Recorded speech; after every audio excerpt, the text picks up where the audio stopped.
We've got plenty of rain the past 24 to 36 hours. Some spots did not see much, like Tuscaloosa County, Pickens County down towards Greene and Hill counties. But those who saw rain, it packed a punch and you saw a good bit of it. Cahaba Heights saw over 2.5 inches of rain. Anniston, Aniana, Pinson, Vestavia Hills all saw over an inch of rain too. And we're taking a live look now in Birmingham. It was foggy, misty, and cloudy this morning, and still is, and a lot of that moisture is coming up from the ground from all the rain that we saw last night and most of the day yesterday and this morning. But right now it's 77 degrees out there. We're on a good pace to stay in the low 80s versus the 90s like we've been majority of this month. But the clouds, the rain, it's not just us here in Alabama, it's Mississippi, Tennessee, all the way up to New York, who look like they have a tornado warning up there, but that's them back here at home. We're mainly dry, at least for now, in terms of the rain. There's a few sprinkles out there in Cleburne County, a few there in Blount County, maybe North Shelby County,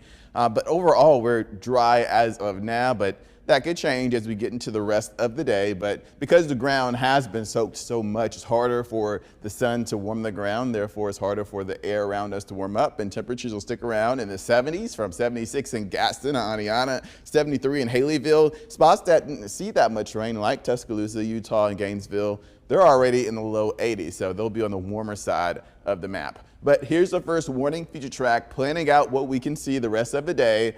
A few isolated showers here and there, maybe some mist through the early afternoon as temperatures climb to the mid to upper 70s. This is 6 p.m. This is when I think we could see a bit more coverage in the picture, mainly along and southeast of the I-20 corridor. So as of 6 p.m. around Talladega County, Shelby County, Bibb, Chilton counties, that's you guys. By the time we get to 8 p.m., this hasn't moved much. Very much like yesterday, where some of the same spots see more rain than other spots. If you're in Northwest Alabama, I don't think you're going to see that much today, especially if you're north and west of the I-20 corridor. This is 1 a.m. At this point, most of this is in East Alabama, trying to make it over into Georgia. I think overnight we should be mainly dry, and this is 7 a.m. Friday morning. We wake up with temperatures in the upper 60s, low 70s, more isolated.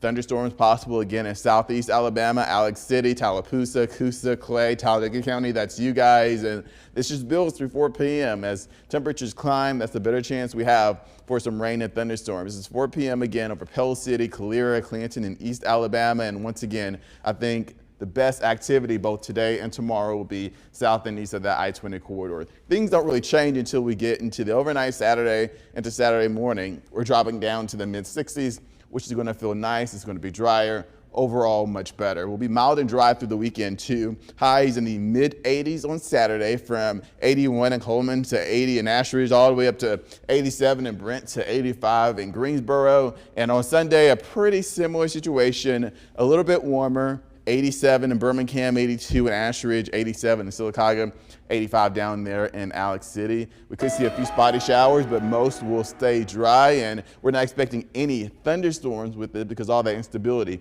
is out of here thanks to that cold front that's sweeping through as we speak. So the weekend looks nice, highs in the upper 80s through Monday and Tuesday. Quick look at the tropics. Humberto formed yesterday as a tropical storm.